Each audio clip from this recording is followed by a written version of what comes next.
La mezquita de Córdoba, tan hermosa como enigmática, custodia los grandes secretos de Al-Ándalus. Un Al-Ándalus que alcanzaría su esplendor bajo el Califato de Córdoba, cuyo origen, apogeo y decadencia vamos a conocer. Me encuentro en el eje del poder omeya de la ciudad de Córdoba. A mi derecha el Palacio Emiral y Califal, a mi izquierda la Gran Mezquita. Y me encuentro en este momento sobre lo que fue un puente, un sabat, que unía el palacio con la mezquita. Sobre él, oculto, pasaba el califa hasta su lugar de privilegio para la oración dentro de la Gran Mezquita.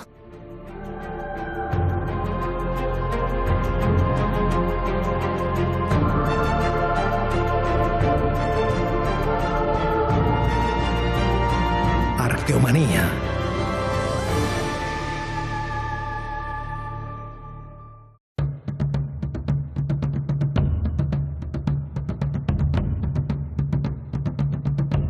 El Califato Omeya de Córdoba supuso el esplendor de Al-Ándalus.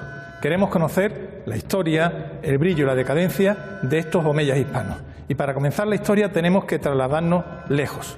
Me encuentro en los baños de Qusayr Amra, el castillo que ordenaran erigir los califas omeyas de Damasco. En los años de su construcción nacería el príncipe Abderramán, que en 750 tuvo que huir para salvar su propia vida con destino al Al-Ándalus. Comenzaba la fabulosa historia de los omeyas cordobeses.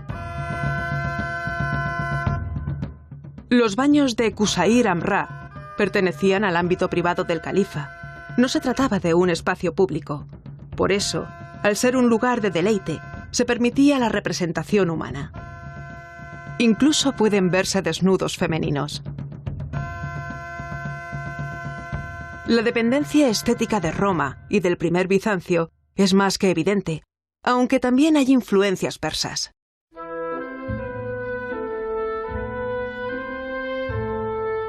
Esta edificación tan singular, que está siendo restaurada por italianos y españoles, posee además la peculiaridad de mostrar en una de sus cubiertas a los monarcas que entonces dominaban el mundo.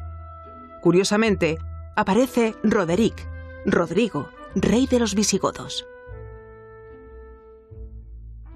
Igualmente, el artista plasmó ciclos cinegéticos y mapas astrales.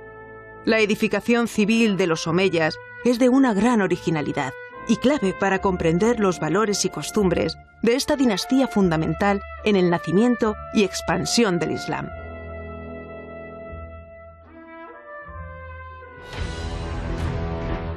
En 750, los abasidas arrebataron el poder a los omeyas de Damasco y trasladaron la sede califal a Bagdad. Los abasidas asesinaron a toda la familia omeya y solo Abderramán, con apenas 20 años, logró escapar con vida. Tras una epopeya por el norte de África, en 755, se encontraba en Ceuta, frente a las orillas de la antigua Hispania visigoda, desangrada por las luchas internas.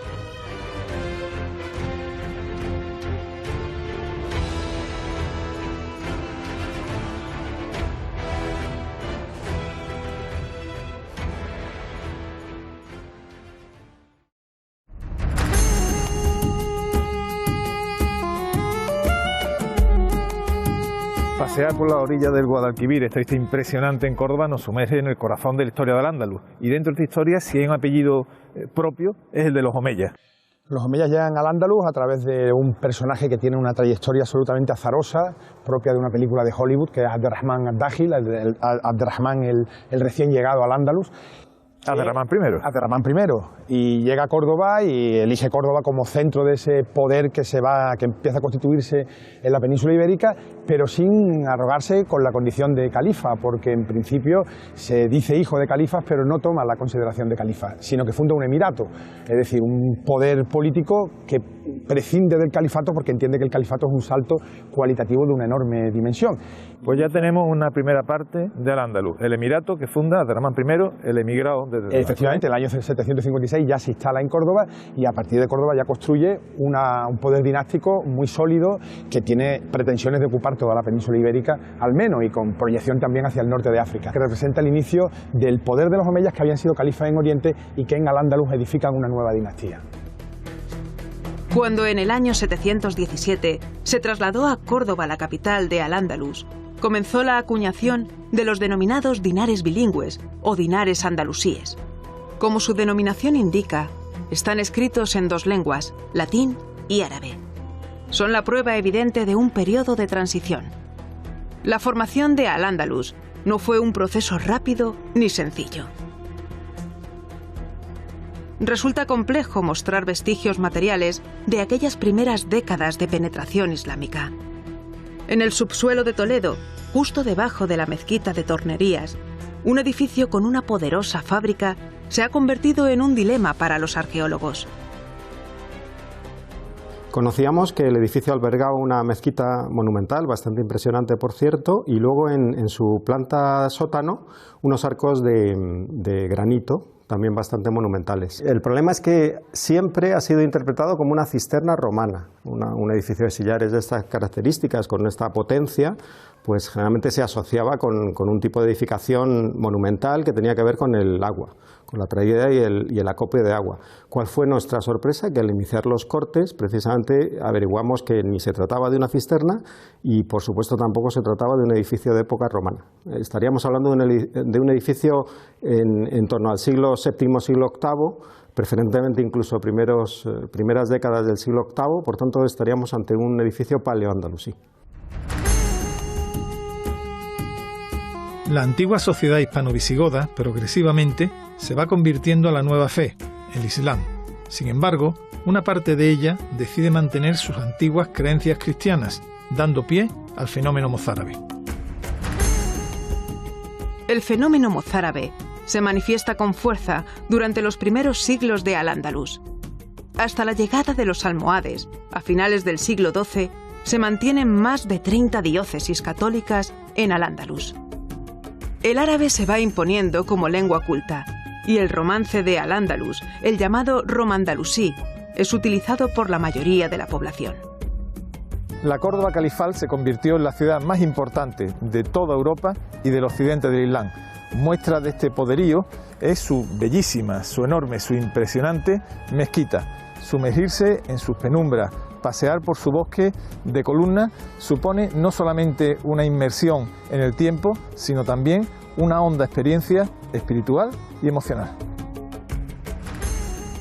Durante el siglo VIII comienza la construcción de uno de los grandes símbolos de Al-Ándalus, la mezquita Al-Jama de Córdoba. Córdoba, como Medina, necesitaba una mezquita del viernes para realizar la oración semanal. La mezquita de Córdoba sumó varias ampliaciones a lo largo de su historia, llegando a una capacidad, en época de Almanzor, de hasta 40.000 fieles.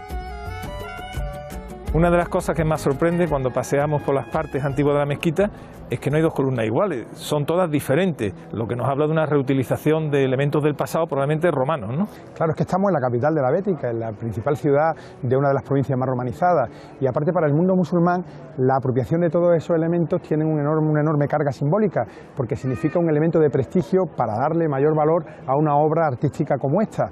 Y además hay que tener en cuenta que la mezquita de Córdoba de alguna manera representa toda la tradición hispánica.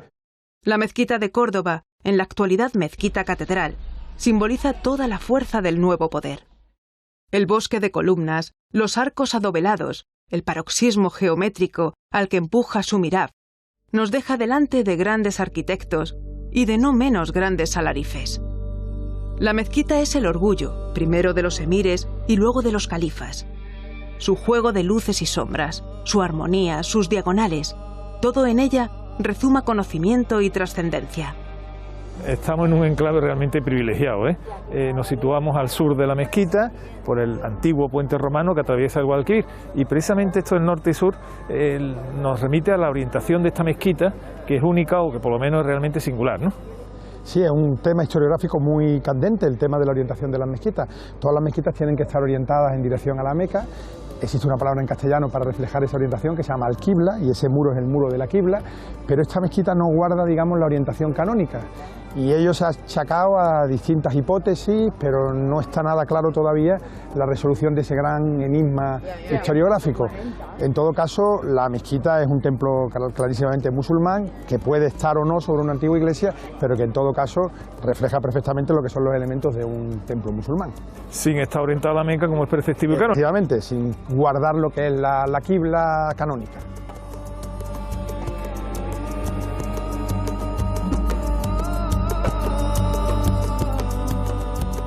Los primeros 2 siglos de Al-Ándalus presentan un elevado grado de inestabilidad política y territorial. El Emirato de Córdoba no consigue la unidad de toda la península porque en numerosas ocasiones se plantean revueltas de la aristocracia o de algunas ciudades, a pesar de contar los emires con el apoyo de las antiguas élites y del clero cristiano en ocasiones. Una de las grandes revueltas, una verdadera fitna o guerra civil, fue la protagonizada por un personaje que todavía no ha sido desvelado en su totalidad. Hablamos de Omar ben Hafsun y su rebelión, que a punto estuvo de destruir el Emirato de Córdoba. La rebelión de Omar ben Hafsun duró casi medio siglo y se extendió por gran parte de Andalucía. El núcleo principal estaba en la actual provincia de Málaga, a pesar de que la capital y su alcazaba eran fieles al emir. El Castillejo de Quintana en Pizarra, Comares y sobre todo Bobastro fueron plazas inexpugnables durante décadas. Bobastro fue la ciudad que erigió Omar ben Hafsun, una construcción ex novo. Esta soberbia iglesia rupestre de Bobastro nos sumerge en una duda fundamental, ¿no? ¿Dónde estamos? ¿Bobastro qué es? ¿Como un enclave cristiano dentro del Emirato cordobés? Bueno, en realidad es un lugar absolutamente complejo donde convergen muchísimos elementos que se están fraguando en Al-Ándalus. Omar ben Hafsun es un personaje, como digo, de una enorme complejidad, que nace musulmán, de una familia muladí, de origen cristiano, que parece ser que procede de la serranía de Ronda, pero que se convierte al cristianismo a finales del siglo IX y que después se hará chií a partir del año 912-913. ¿Vuelve a ser musulmán? Vuelve a ser musulmán y parece ser que muere como musulmán.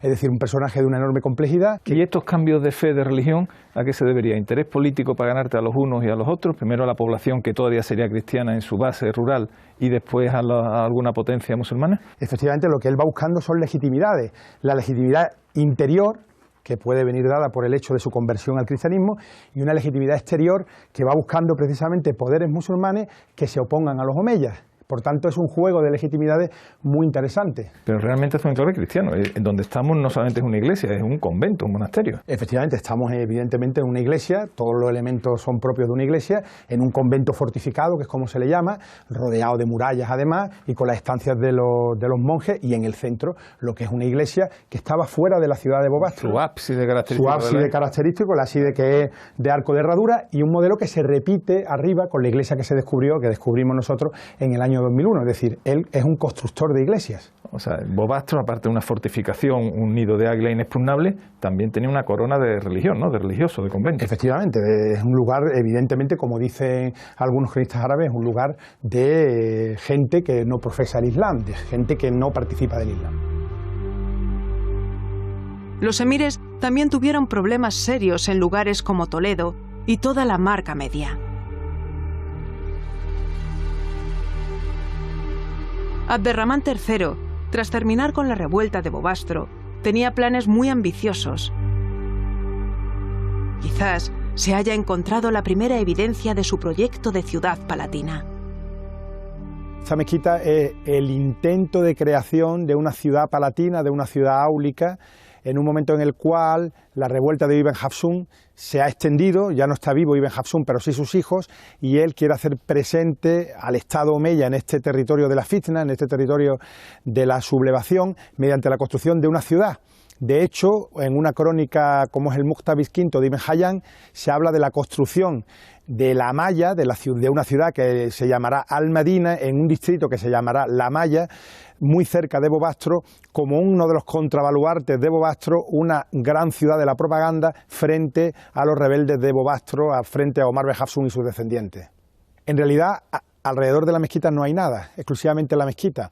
La hipótesis que yo planteo es que Abderramán III quiere construir una ciudad frente a Bobastro y planifica en un principio la mezquita, la diseña, pero después abandona el proyecto porque la fitna de Omar ibn Hafsun termina antes de su proclamación como califa. Después abrigará la idea de construir una ciudad junto a Córdoba de mayor enjundia, de mayor envergadura, como es Medina Zahara. Es decir, esta mezquita de alguna manera es el proyecto, el diseño de lo que después será la gran ciudad palatina de Medina Zahara.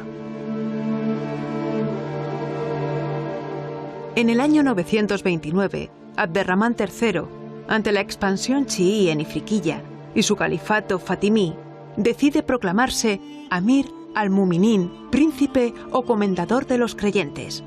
Eso lo convierte en el líder religioso y líder político del Islam. El apogeo de Al-Ándalus se da en el califato, como sabemos, con Abderramán III, y bajo su reinado, su califato, realmente la extensión de Al-Ándalus fue enorme.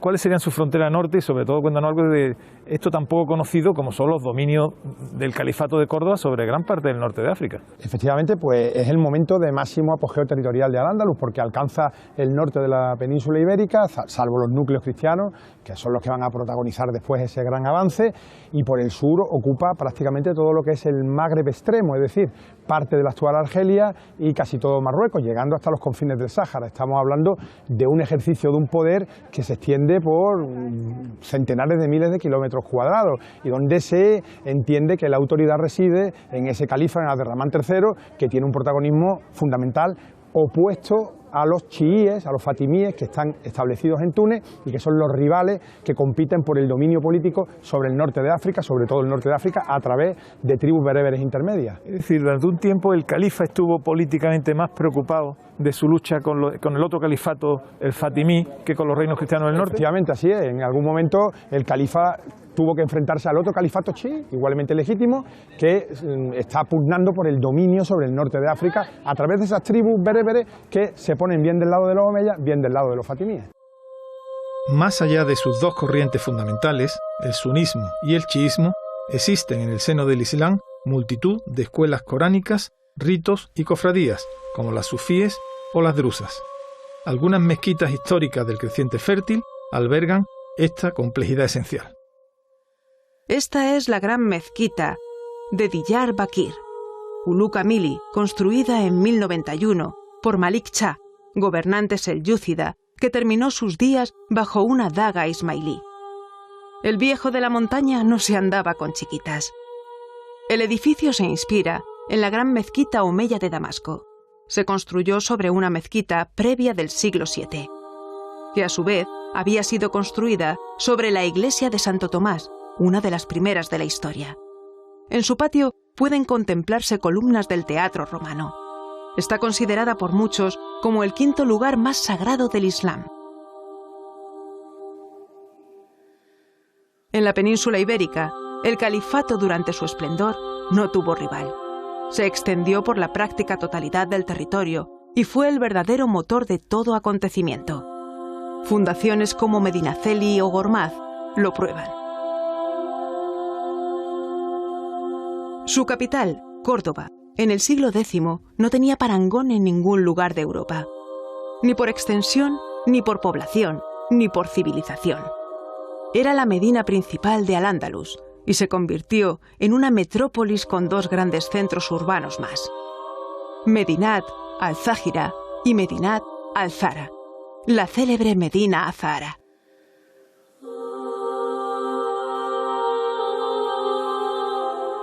De alguna manera, Medina Zahara es como el Versalles del califa Abderramán III, una ciudad que se construyó fuera de Córdoba y que tenía pues el facto del poder, los grandes palacios, el gran salón rico, pero también unos bellísimos jardines en los que pasear. En Medina Zahara el mito se confunde con la historia. Por ejemplo, la leyenda nos habla que esta alberca, que hoy está llena de agua y que estuvo llena de agua en aquel momento, pues en verdad decían estaba llena de mercurio, de azogue, para que el sol se reflejara e iluminara la gloria del califa. El mito y la leyenda que engrandecen aún más la realidad de Medina Zahara. La ciudad palaciega bien pudiera estar inspirada en modelos clásicos como la Villa Adriana de Roma. Es una ciudad residencial, cortesana, diseñada para el deleite y la admiración. Recientemente se ha excavado su plaza de armas, lugar de celebración de los grandes fastos y paradas militares. es bastante probable que el califa subiera a lo alto de la puerta de la plaza de armas para despedir al ejército. El efecto de engrandecimiento de su persona es evidente.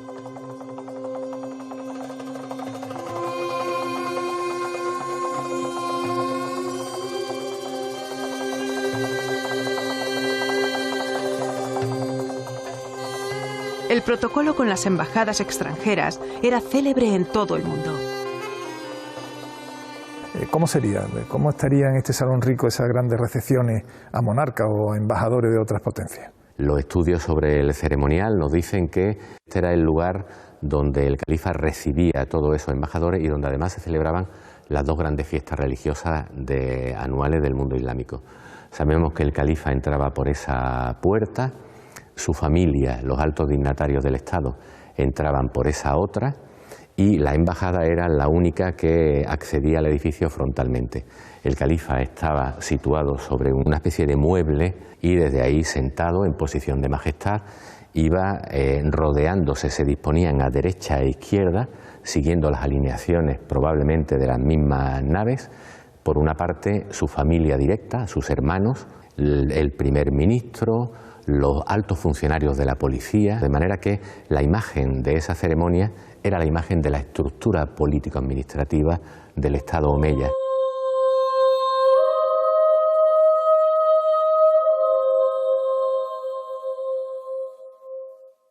Pero Medina Azahara no fue el único tipo de ciudad ex novo levantada durante el califato. En la profundidad de un bosque antiguo, entre las actuales provincias de Toledo y Cáceres, se encuentra la llamada Medina Bascos, todo un enigma para los arqueólogos desde hace 40 años. Ricardo Izquierdo es quizás quien mejor la conoce. Es un yacimiento de cronología islámica que posiblemente se empieza a construir en época emiral, pero que el perímetro amurallado se terminaría en época califal.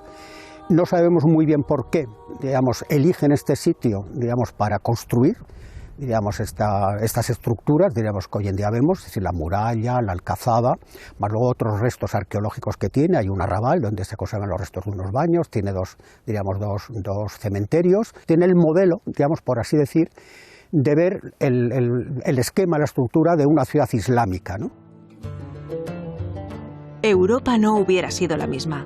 El mundo no sería el mismo sin la labor de los sabios andalusíes y los monarcas que los sostuvieron y promovieron. Y hay muchísimos elementos que además dan idea de cuál fue la gran cultura y cuáles son además muchos elementos simbólicos que vamos viendo en piezas. Por ejemplo, tenemos aquí este capitel que es maravilloso y además es único, bellísimo. Un capitel, podríamos decir, canónico de la época del califato, del siglo X, que está hecho con trépano, de avispero, como se dice aquí en Córdoba, y su singularidad es que representa 4 músicos, cada uno en una de sus caras. Bueno, representar en época islámica figuras humanas pues no es usual, pero sí existen algunos elementos que encontramos aquí en Córdoba con representaciones humanas. En Madrid, en el Museo Arqueológico Nacional, se ha celebrado la exposición Las artes del metal en Al-Ándalus. La influencia califal es innegable. Hay una hibridación realmente, lo tenemos en algunas piezas de la exposición, lo reflejan perfectamente, es decir, tipologías o elementos que son herederos de ese pasado romano y visigodo, y por otro lado elementos que son claramente que ellos traen desde Oriente.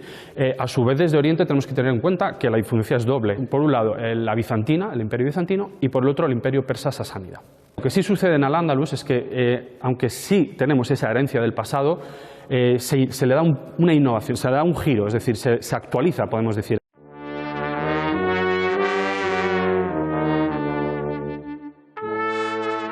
La crisis de legitimidad del califato, al morir al-Hakam II y tener como heredero a Hisam II, que era menor de edad, aupó al poder a Almanzor, el victorioso, un personaje de gran personalidad, crueldad y habilidad política. Todavía se oyen sus leyendas en el Duero.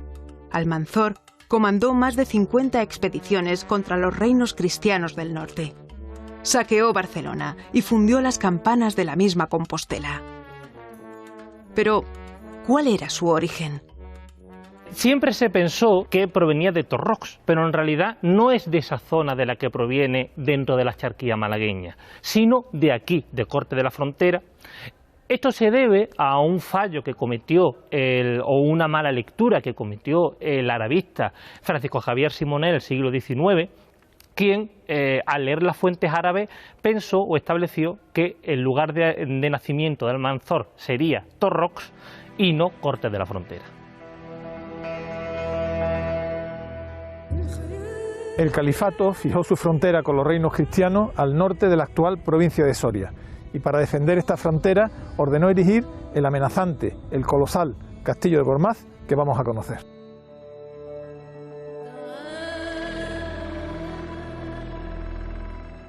Por las paredes de estas ruinas aún parece reverberar el eco de la voz del general Galip.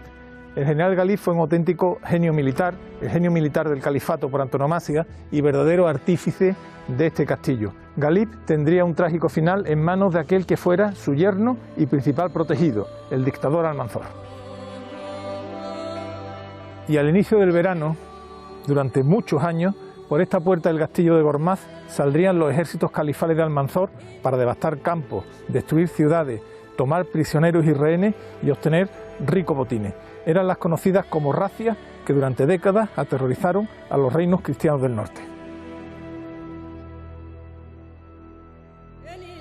La figura de Almanzor despierta todavía el miedo en los niños de la vieja frontera del Duero, pero aquella época de dominio militar del norte fue efímera. Los jamudíes fueron califas reconocidos por amplios sectores de Al-Ándalus y el Magreb. No resultaron un fenómeno tan efímero como en principio pudiera parecer. Es verdad que nunca contaron con el apoyo de Sevilla, fiel seguidora de los omeyas, pero eso no fue óbice para que en Córdoba primero y en Málaga después se estableciera un califato ampliamente reconocido en diversos territorios del Islam. En la historia de la humanidad existe una ley de hierro que se cumple siempre de forma inexorable. A todo imperio le llega su fin. También el califato, que fue tan rico, tan poderoso, tan esplendoroso, le llegó su final. ¿Cuándo fue y por qué crees que fueron sus razones fundamentales de decadencia? A partir de la década de los años 70, cuando Almanzor toma ya un poder absoluto en Al-Ándalus y empieza a hacer las funciones de un califa sin ser califa. Y todas esas fricciones van a dar como resultado finalmente que cuando desaparezca Almanzor, cuando desaparezca esa figura tan emblemática, el sistema comience a mostrar todas esas disfuncionalidades que terminarán con el surgimiento de los Muluk Tawaif, de los mal llamados reinos de Taifa.